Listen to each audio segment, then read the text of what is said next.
We finally have the production version of the Hyundai Ioniq 9. And remember the concept, how when they first showed this, what this was supposed to look like? I think it was called the Concept 7 or something like that. I actually think this is a very rare case, but I think the production version looks better than the concept. And I'm gonna show you exactly side by side the production and the concept from a front, side, and rear, and also the interior. The interior is one of these pieces, of course, of design. When you saw the concept, you knew that this is never gonna make it into production. But even though we have dual screens, 12.3-inch screens, I actually really like this interior. It looks clean and cozy for an EV. So before we jump into Photoshop here, have a look at this design. Let's see what this is all about when it comes to spec and tech from this article from Car and Driver. So 2026 Hyundai Ioniq 9 strives for glory as new Hyundai flagship SUV. So Hyundai's first three-row electric SUV. Got a larger battery pack from the Kia EV9, which it shares a lot of components with, and the ability to charge from 10 to 80% in 24 minutes. Not bad at all. It's pretty decent. So targeting more than 300 miles of range for every single trim. You do have three different powertrains. We're going to talk more about that in a minute. With the Ioniq 9 available in rear and all-wheel drive configurations. I would probably go for the all-wheel drive in this case, just to get a little bit more traction for a big vehicle like this. So both the Ioniq 5 SUV and the Ioniq 6 sedan use the automaker's parametric pixel design. Very robotic and static looking graphics for the Ioniq models, and I really like what they did here. Even though it doesn't really feel like, I wouldn't say automotive design, it still has a nice styling to it, more of a product design feel.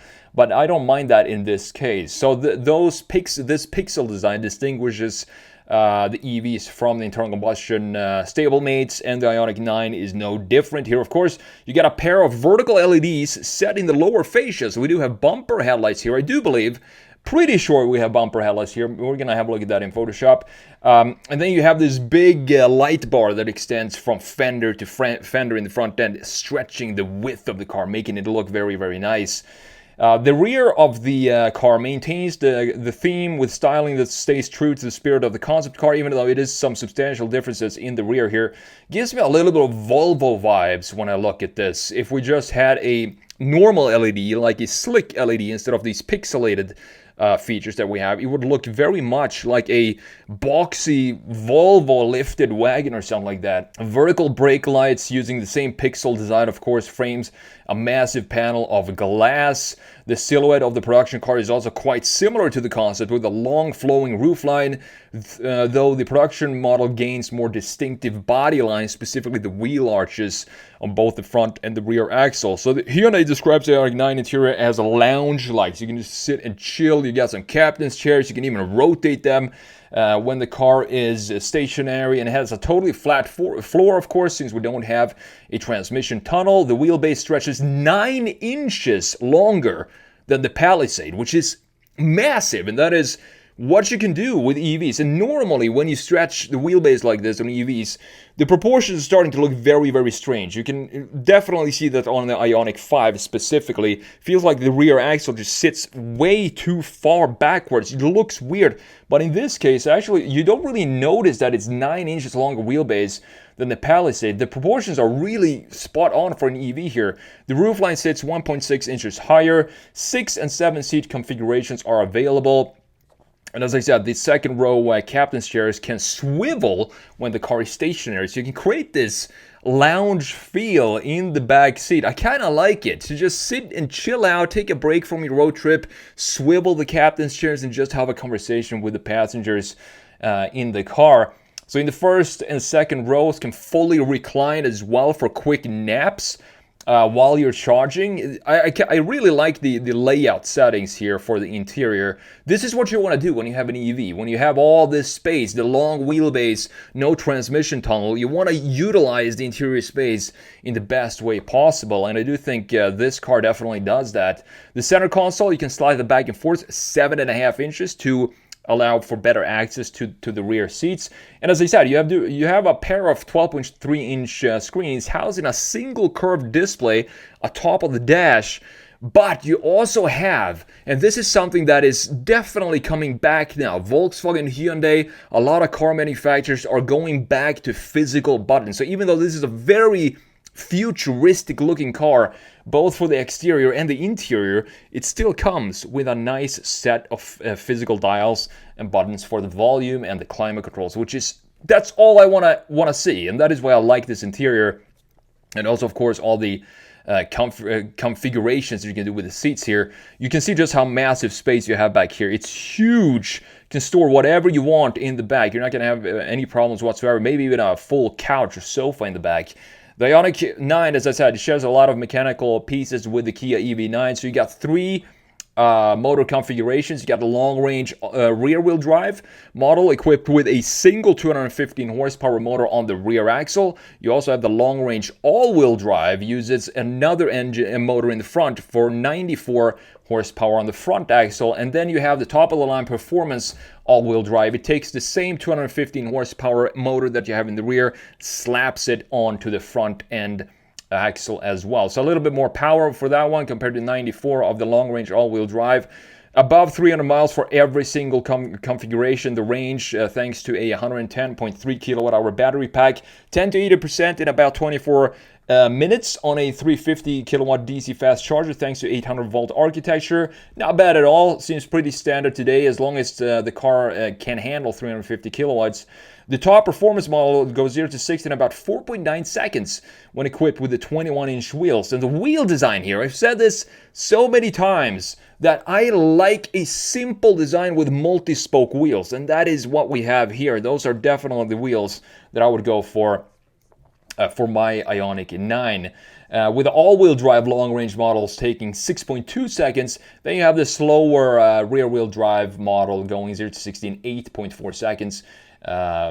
Which is fine. I mean, you don't really, this is not a car that you want to go 0 to 60 in 3 seconds anyway, because it's not that type of a vehicle. It's going on sale first half of 2025 here in the United States. Probably going to be in the same range as Kia EV9. Ranges from $56,400 up to $80,000.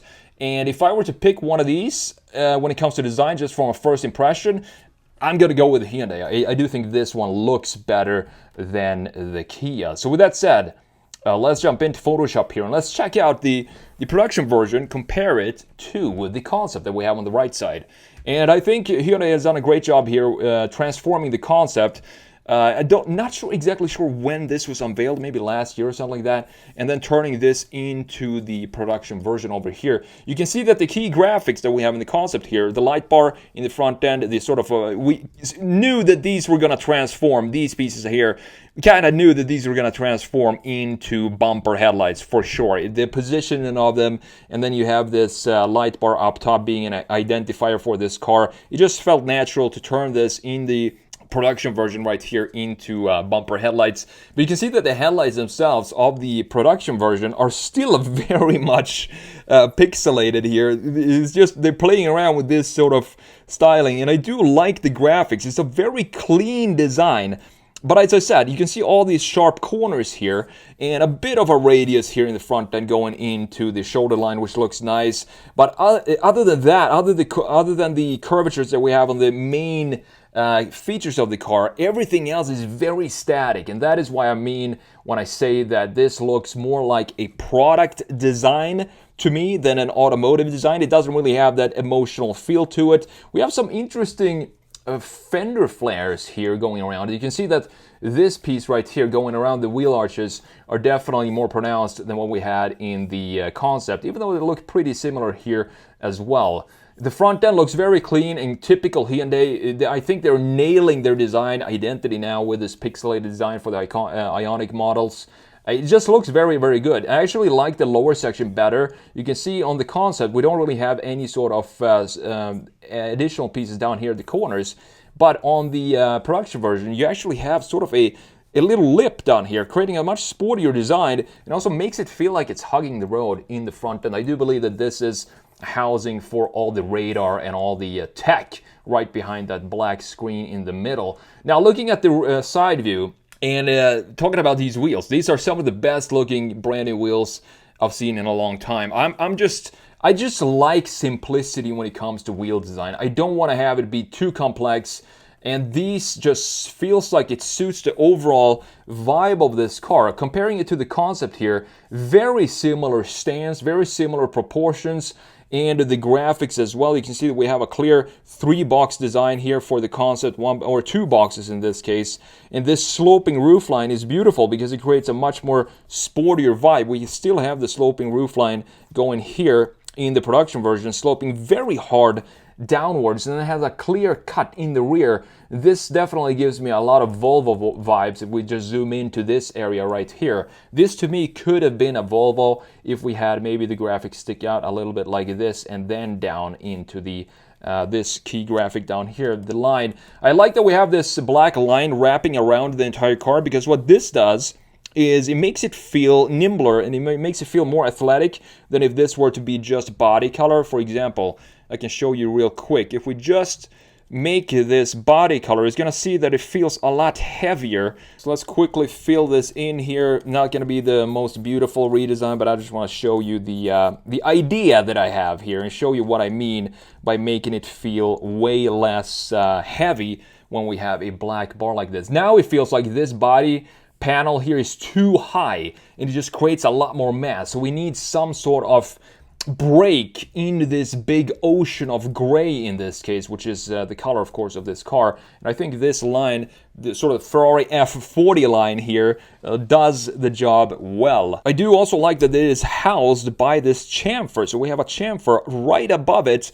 I think it continues maybe into the back, and then we have these interesting wheel arches that we have sort of visualized in the concept as well. It sits a little lower, a little thinner, a little fatter here on the production version. And one thing that you realize immediately when you looked at the concept is we don't have any door handles, and that is what gives this away as a clear concept car. We definitely need some sort of door handles for a production car. You can see that they sit flush here with the bodywork, looking very nice. You probably press it here, pops up this way, and then you just open the doors. Now, one detail that I'm not sure is going to make it to the United States, because I still think it's illegal, or regulations say that we can't have these camera side mirrors. So that's going to be interesting to see. I think it's time now for the United States to catch up here and just make these. Audi has them as well. They need to put on old regular side mirrors if you're going to sell your Audi here, and that is what they do instead of cameras. But I do think it's time for the United States to just, introduce some camera side mirrors like we have here. It just looks very cool. You also have a bunch of screens in the interior, which I don't really mind when it comes to side mirrors. Love this line. We have this sharp muscle going over the rear axle, something that was intact again in the concept car here as well. A very clean looking side profile for an EV, and this is one of these cars that definitely doesn't necessarily look like an EV when it comes to the proportions, because again, as I said before, it feels like you can fit a small little 4-cylinder under there. Now, looking at the rear end, this is where I think the biggest changes happened from the concept car into the production version. Now, this treatment here with this big glass panel, this is something that I knew was never going to make it into production, because imagine if you get rear-ended here, there's a lot of glass. It sits very low as well. And then you also have this big LED framing with all these pixels going around the entire rear end. That was also something that was kind of suspect to make it into production. But if you look at the production car, they sort of made that feature, the LEDs, going across the entire framing of the rear end. This looks like they made it into production with some top LEDs here. I'm not sure if these are actually functional, these LEDs up top, or if they're just there for some styling purposes. But if they are functional, it would be really cool to see this entire frame just light up at night. I don't think it gets any stronger of an identifier in the rear end if you just saw a big upside down U shape in the middle of the night. It can only be one car, and that would be the Ioniq 9, of course. Now, this graphic here definitely reminds me of Volvo, but instead of having a solid LED bar like we would have something like this, like we would have in a Volvo, here, of course, we do have all these pixels that is typical for Hyundai. Love the rear end. I think this is probably my favorite view. I think it looks very clean, sort of Volvo Cadillac Escalade style, clear defined bumper in the lower section with some reverse lights here, reflector lights at the very bottom. Super clean design, and this is also a view that I definitely prefer the production version over the concept. The reason being, I think this shoulder here, this big muscle, you can see how it just cuts in, doesn't have a connection to the key graphics, which is the light bar. It just ends right before it. But in the production version, you can see that we still have the shelf intact going into the key graphics, and that is one of the reasons why I prefer the production version. Also, the indicator lights looks very, very cool. Looks like you have a charging port here, and again, these wheels are just stunning. Now, last but not least, this interior. So you might think we have dual 12.3-inch screens here. I'm gonna say I hate this interior. It's not good.